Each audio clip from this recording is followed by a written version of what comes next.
उर्फी जावेद, इस नाम को कौन नहीं जानता। सोशल मीडिया पर इस नाम के चर्चे हैं और अगर आप बच्चे से भी पूछेंगे तो वो बता देगा कि उर्फी जावेद कौन है।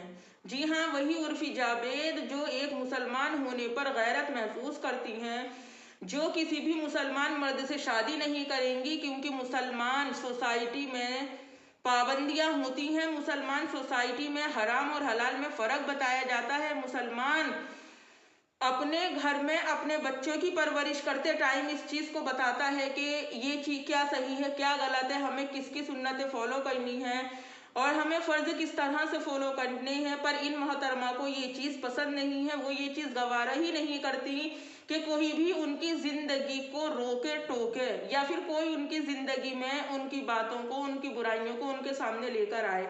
यहाँ पर मैं इन मैडम से, इन मोहतरमा से ये सवाल करना चाहती हूँ कि जो जिस ज़मीन पर खड़ी हैं तो ये वो ज़मीन किसकी है जो ये अपनी ज़िंदगी की सारी आशाई से पूरी कर रही हैं, जो ये सांस ले रही हैं, हवा मिल रही है, पानी मिल रहा है इन्हें, तो ये किसकी है। जिस इस्लाम को ये मानने से इनकार कर रही हैं, ये इस्लाम के अहकामों को पूरा करने के लिए सरासर मनादी हैं, ये दरगुजर कर रही हैं हर एक बात को। तो मैं इनसे सवाल करना चाहती हूँ कि कौन सी हैसियत पे ये इस तरह से कर रही हैं, इनकी बुनियाद क्या है, क्या पहचान है इनकी। और जब ये इस्लाम को इतना बुरा समझती हैं तो फिर इस्लामी नाम क्यों नहीं चेंज कर रही।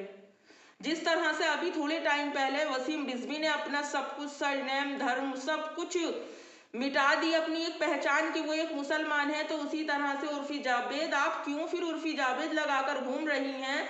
क्या ऐसा करने के लिए किसी भी मजहब ने, किसी भी धर्म ने आपको कहा है कि आपको यही नाम लगाना है। कुछ शर्म कर लें उर्फी जावेद कि जो आपकी पिक्चर्स दिखाई जाती हैं वो देखने के काबिल नहीं होती। अस्सलामु अलैकुम वरहमतुल्लाहि वबरकातुहू। मैं हूं आपकी मेज़बान नाजिश खान और आप देख रहे हैं आपका अपना चैनल नूर रिएक्शन ब्लॉग। मेरी वीडियो का थंबनेल देखकर आपको रियलाइज हो गया होगा, जी हाँ, उर्फी जावेद की अतरंगी दुनिया। अब इस अतरंगी दुनिया में उनका क्या क्या है वो बात मैं आपके साथ कहना चाहती हूँ और अपने वीडियो के ज़रिए से मैं उन्हें समझाना चाहती हूँ कि कोई भी धर्म, इस दुनिया में जितने भी धर्म हैं, कोई भी धर्म, इज्जतदार बाप, इज्जतदार भाई, इज्जतदार सोसाइटी और हमारा ये समाज किसी भी औरत को हद से बाहर जाने की इजाज़त नहीं देता। और जब जब औरत हद से बाहर गई है तो उसने शैतान को खुलेआम दावत दी है कि आओ और मेरे साथ बुरा करो।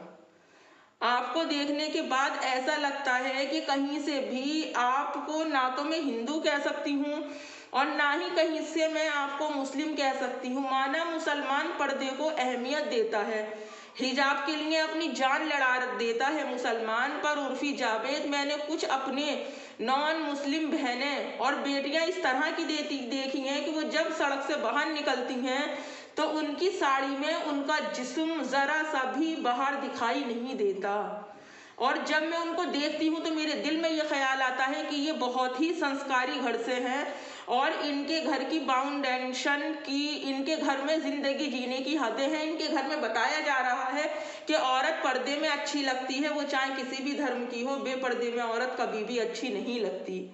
और आप जो कहती हैं कि आपको कपड़े नहीं चाहिए, आपको कत्तरने चाहिए, तो उर्फी जावेद, उन कत्तरनों को भी पहनने से क्या फ़ायदा है जो कत्तरने आपका थोड़ा सा भी तन ढक रही हैं। और जब आपको अपने तन की नुमाइश करने की इतना ही आपको शौक है तो फिर उन कत्तरनों को या अखबार को या फिर पन्नी को या फिर छोटी छोटी बिकनियों को आप पहनकर क्यों ढक रही हैं अपना तन।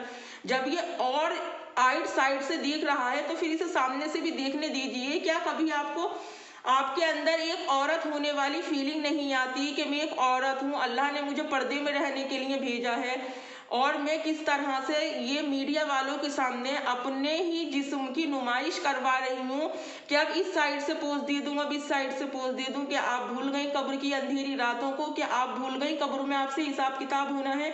क्या आप भूल गई कि अल्लाह रब्बुल इज़्ज़त ने आपको एक मुसलमान के घर में पैदा किया था? अल्लाह रब्बुल इज़्ज़त ने आपके कान में अजान सुनवाई थी, फिर उसके बावजूद भी आपको क्या गैरत नहीं आती अपने ऊपर? और ये भी अगर आप भूल गई कि आप एक मुसलमान के घर में पैदा हुई तो कम से कम ये तो याद रखिए कि अल्लाह ने आपको एक औरत बनाकर उतारा है।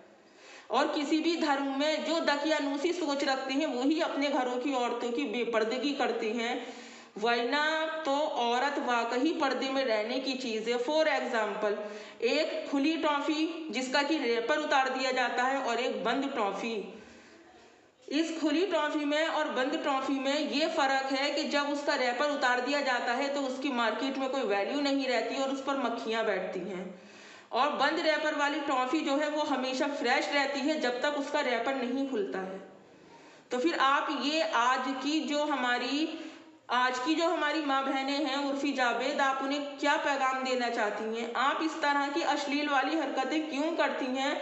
अगर आपका इंस्टाग्राम और आपका फेसबुक, आपका यूट्यूब, जो भी आपका जिस भी तरफ चले जाओ वहाँ पर मैं इतने यकीन के साथ कह सकती हूँ कि आपकी आधे कपड़ों में भी पिक्चर नहीं मिलेगी, पूरे कपड़ों की तो बहुत बड़ी बात है। अभी भी वक्त है कि आप रमज़ान के महीने में किस तरह की बेहूदगियाँ फैला रही हैं, किस तरह की बातें कर रही हैं। क्या आपको पता नहीं कि आपको खालिक कायनात के आगे झुकना है, अपने खालिक कायनात को आपको जवाब देना है? फिर आप क्या करेंगी जबकि टाइम निकल जाएगा और तौबा के दरवाजे आपके लिए बंद कर दिए जाएंगे? उस वक्त में क्या आपको ये इंडस्ट्री बचाने आएगी? क्या कब्र के अंदर आप कितना भी दामन छुड़ा लें उर्फी जावेद, पर आपको जाना कब्र के अंदर ही है, क्योंकि अल्लाह पाक ने आपके ऊपर एक मोहर लगाकर भेजा है कि आप एक मुस्लिम हैं, और मुस्लिम वो हैं जिसके कान में अल्लाह रब्बुल इज़्ज़त ने अजान लगवाई है। तो सोचिए कि आपको अपने इन एसी वाले महल को छोड़कर जब आप उस कब्र के अंदर जाएंगी, आप वहाँ कैसे एडजस्ट कर पाएंगी?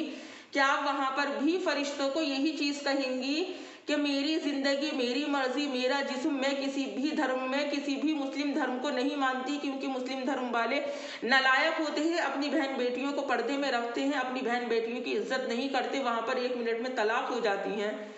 तो आप उन लोगों को क्यों देख रहे हैं? क्योंकि हर सोसाइटी में 2 तरह के लोग होते हैं, एक अच्छा और एक बुरा। एक हमेशा वो इंसान होता है और एक थर्ड पर्सन होता है जो बीच में गलत फहमियाँ पैदा करवाता है। पर प्लीज़ कुछ समझिए, सोचिए और अपनी इस अतरंगी दुनिया से बाहर आइए। ये देखिए कि लोग किस तरह की बातें कर रहे हैं, आपको किस तरह की वीडियो आपके लिए बन रही है, और आप अपनी बात पर ही डटी हैं कि आपको मुसलमान के साथ ज़िंदगी नहीं गुजरनी है, मुसलमान बनकर नहीं रहना है। तो अगर आपकी इतनी हैसियत है, इतनी औकात है, तो आपको मैं एक चैलेंज देती हूँ कि अपने बल पर, अपने दम पर आप कुछ करके दिखाएं। उसके बाद इस्लाम आपको खुद अपनी सोसाइटी से निकालकर बाहर फेंक देगा। आपकी औकात क्या है? समझ क्या रही हो आप अपने आप को? कभी सोचा भी है आपने कि कितनी शर्मिंदगी महसूस होती है? एक बहन अपने भाई के सामने आपकी वीडियो नहीं दे सकती, आपका इंटरव्यू नहीं सुन सकती, एक भाई अपनी बहन के सामने आपको नहीं देख सकता। नई नौजवान जो युवा पीढ़ी है, आप उसके लिए कितना गलत मैसेज दे रही हो। आपको कभी भी मतलब अपनी तन्हाई में 1% भी कभी ये ख्याल नहीं आता कि मरकर हमें उसके सामने भी जाना है। तो अगर नहीं आता तो वो इसलिए नहीं आता क्योंकि अल्लाह ताला ने आपके लिए तौबा और हिदायत को ख़त्म कर दिया, और जब तक वो आपको नहीं चाहेगा, हिदायत नहीं मिल सकती। तो थोड़े होश के नाखून रहें। ये फैम और इंडस्ट्री, बॉलीवुड, हॉलीवुड, ये कुछ नहीं होगा, ना ही ये आपके साथ जाएगा। ये वो रिश्ते हैं जो दुनिया में आपके साथ रहने हैं। और अगर आप इस्लाम को फॉलो करती हैं, सना खान को देख लीजिए आप, आज किस तरह से लाखों लोग उनकी बातों को सुन रहे हैं, लाखों लोग उनकी चाहने वाले हो चुके हैं। किस तरह से उन्होंने अपनी ज़िंदगी का निज़ाम बदल दिया। तो कुछ शर्म करें उर्फी जावेद, होश के नाखून लें, इन बातों में कुछ नहीं रखा। और यहीं पर मैं अपनी वीडियो को एंड करती हूँ। और प्लीज़ वीडियो को लाइक, शेयर, चैनल को सब्सक्राइब और बेल प्रेस करना ना भूलें। नेक्स्ट वीडियो में आपसे फिर मुलाकात होगी, तब तक के लिए अल्लाह।